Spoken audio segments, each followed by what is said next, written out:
the right-hand man had a habit of saying, "This is good," and he said it all the time. Together they would go hunting, and the right-hand man would load the king's gun, and the king would then shoot it. So one day the right-hand man made a mistake, and he didn't load the gun correctly. And when the king shot, he shot his thumb off. I know. It gets like the right-hand man said, "This is good," to the king. Well, the king got a little annoyed and very angry about this, and immediately took him up to jail. And about a year later, the king was hunting by himself when he was captured by a group of cannibals. Good story. They had him all prepared for dinner. They had him tied to the stake. They had him stand on the wood pile, and they were ready to light that fire up when they noticed something. And these cannibals were very superstitious, and they noticed that the man, the king, had a thumb missing. So they didn't believe in eating anything that was less than whole, so they released him. And so the king went running back to his friend who had been in jail for a year to thank him and to apologize to him.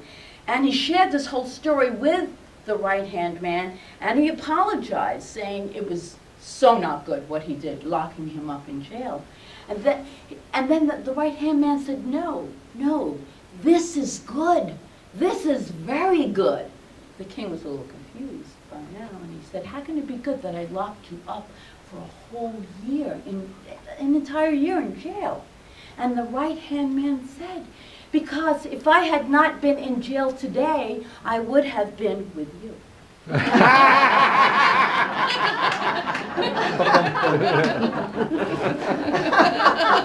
Let me say this again. Well, before I say that, I want to let you in on a little secret that I think is important for all of us to realize, and sometimes we don't really think about it, but the kind of God you believe in determines the kind of world you live in.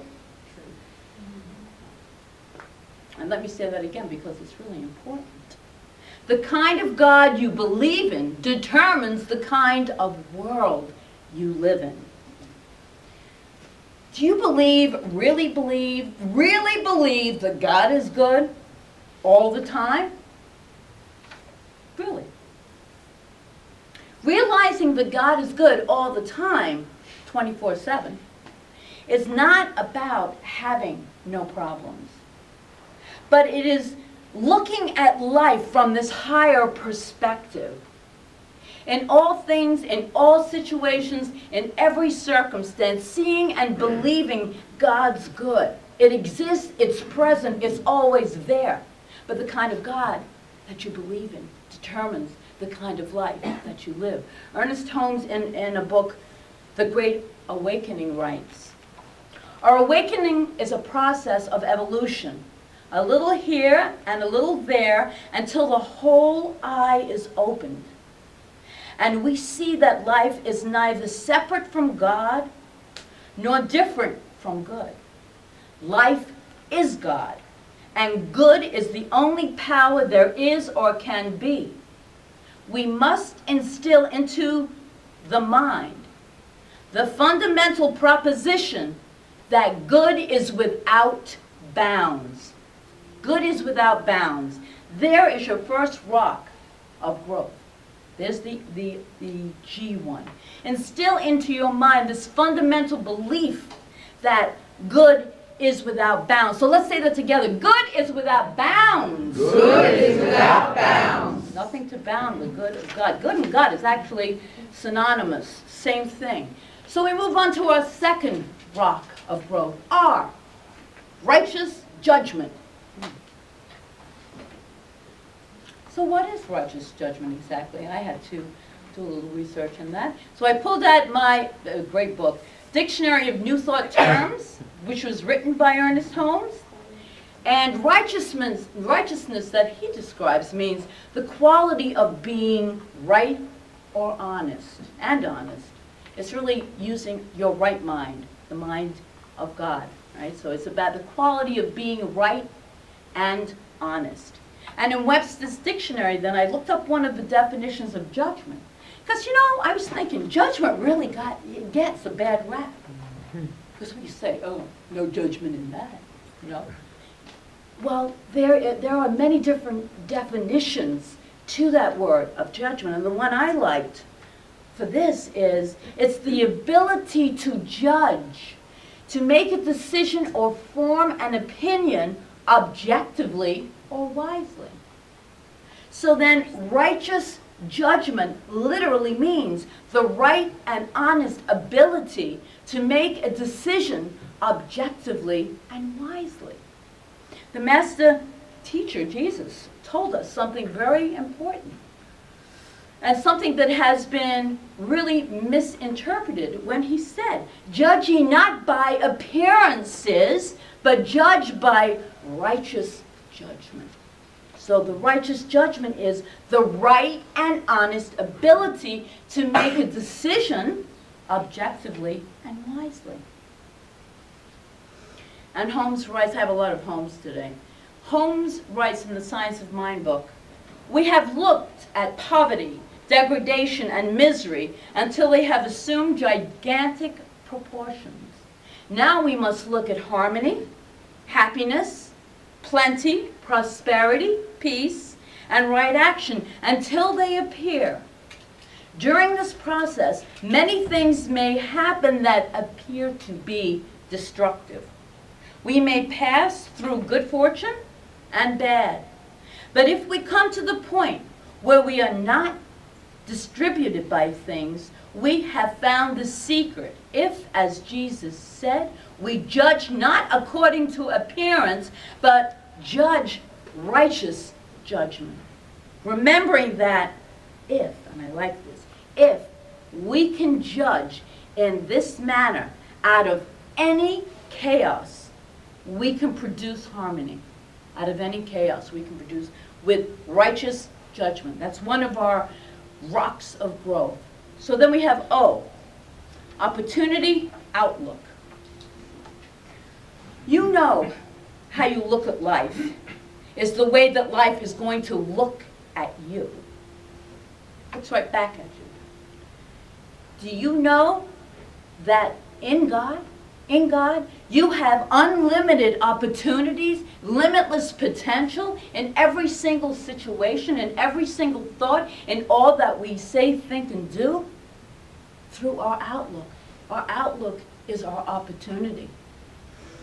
And Holmes says, we exist in limitless opportunities which are forever seeking expression through us. That is so cool.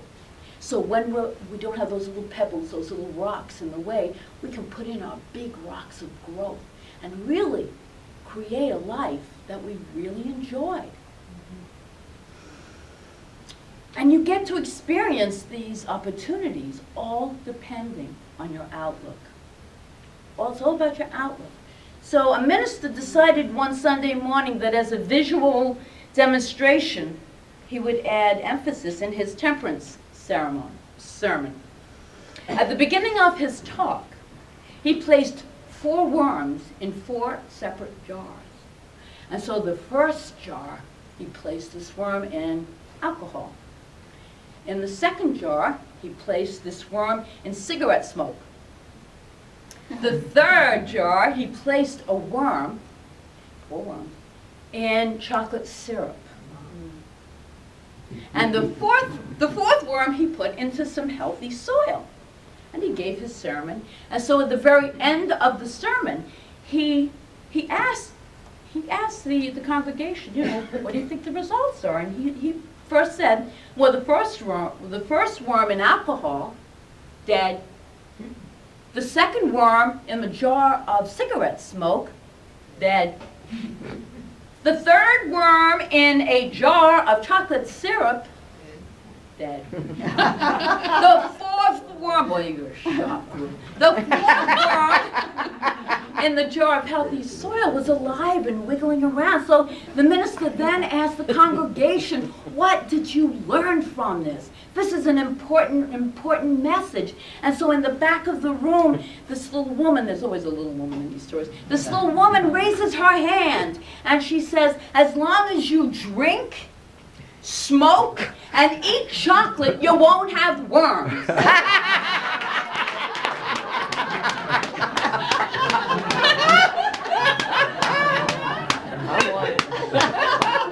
You can choose to look at life however you want.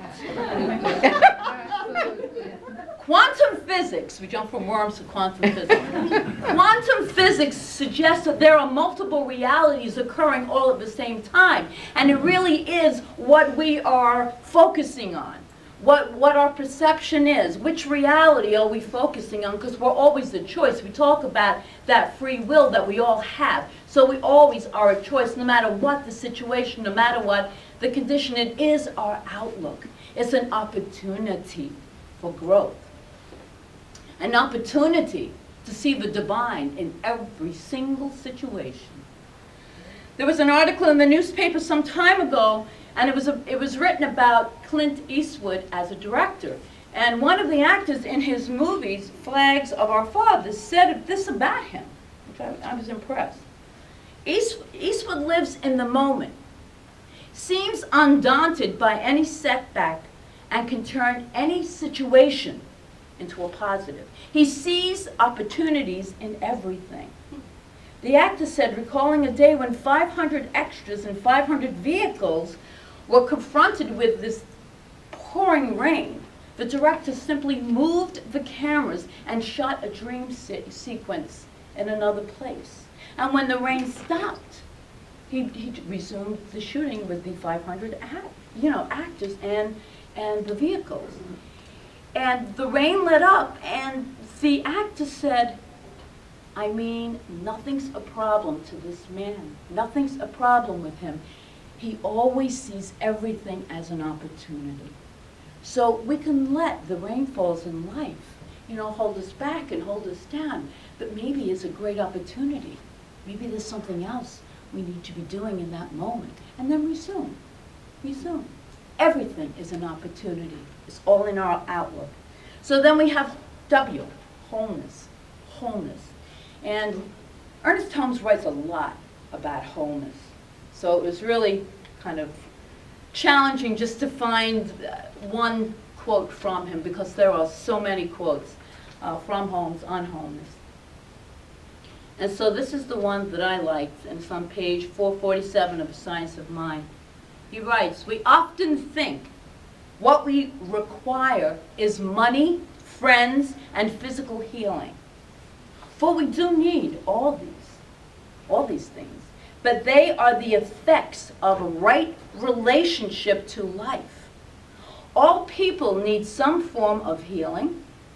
Most people are unhappy.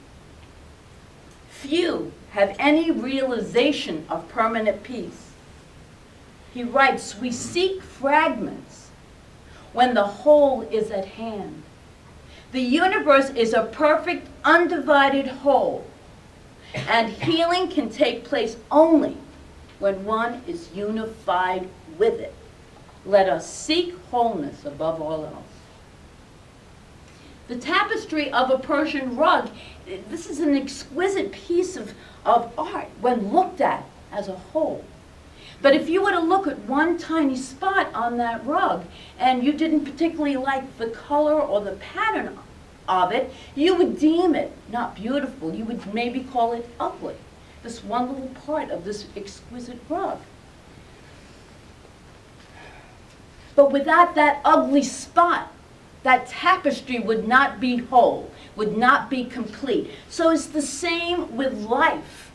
If we view life from the smaller perspective, which we can get stuck in that small perspective of a single incident or a time period, it may not look so great. It may look pretty awful. But what I know is that life is like that Persian rug. The whole would not be complete without it. The perfect whole that we spiritually know exists and is within each and every one of us. Even the stuff we don't care about in life, that we don't want to happen, it's part of our whole experience. It makes us who we are. It adds to the whole. So when we can rise above just the one situation or that time where something just isn't flowing or feeling good and is maybe upsetting, and just see life as a whole, we get a better perspective. That's wholeness. That's the wholeness that Holmes is talking about. T is for trust. When we consider that God can be completely relied upon to bring spring forth every year, to bring winter forth, all the seasons come forth every year, we trust that. We trust that. To turn the tides each day, to hold the planets in their orbits, and the constellations in their patterns.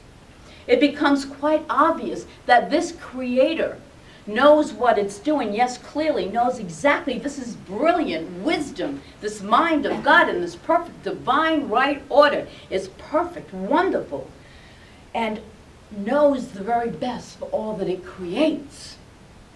We are convinced of this, or are we? Do you know that with the average race car driver, what he fears the most?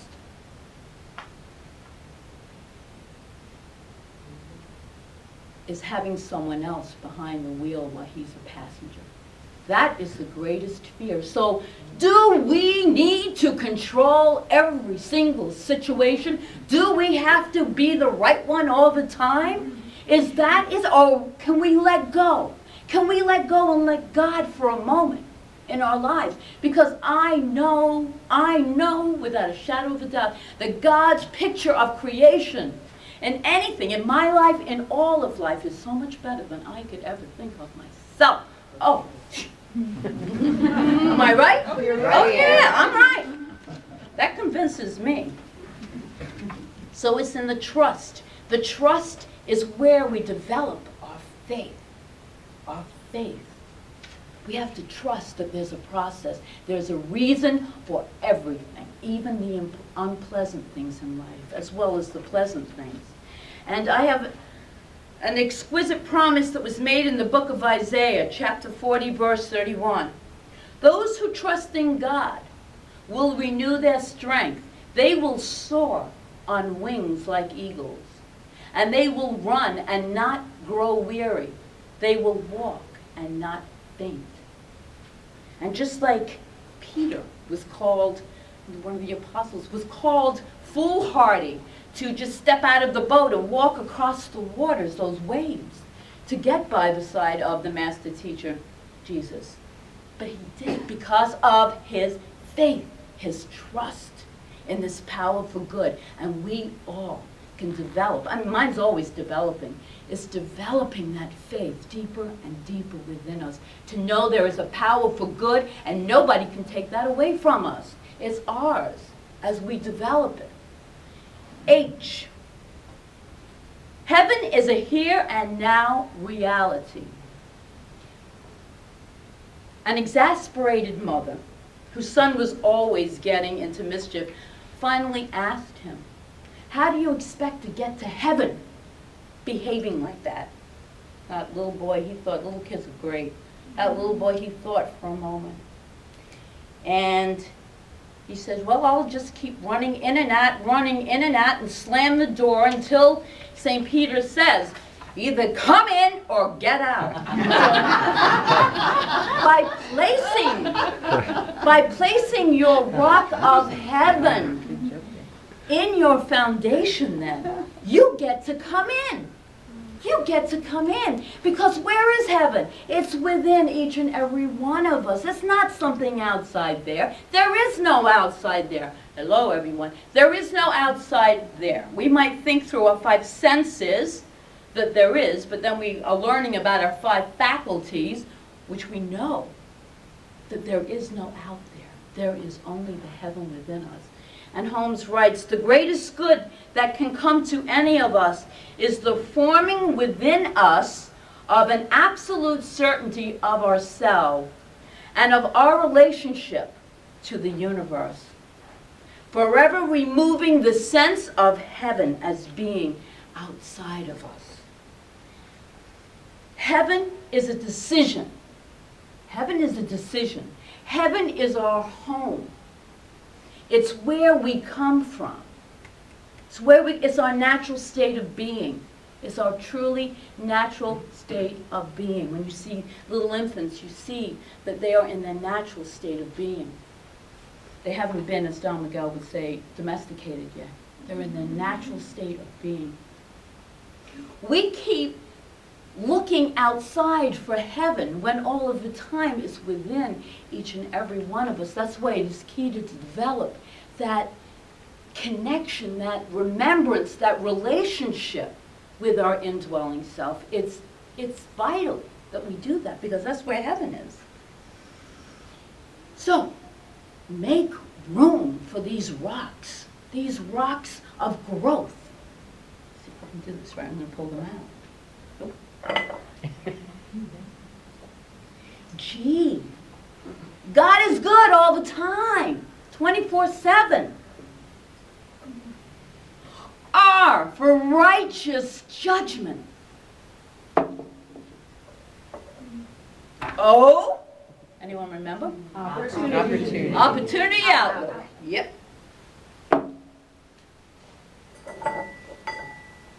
W. Wholeness. I told you this was a really sharp word. Trust. Yes!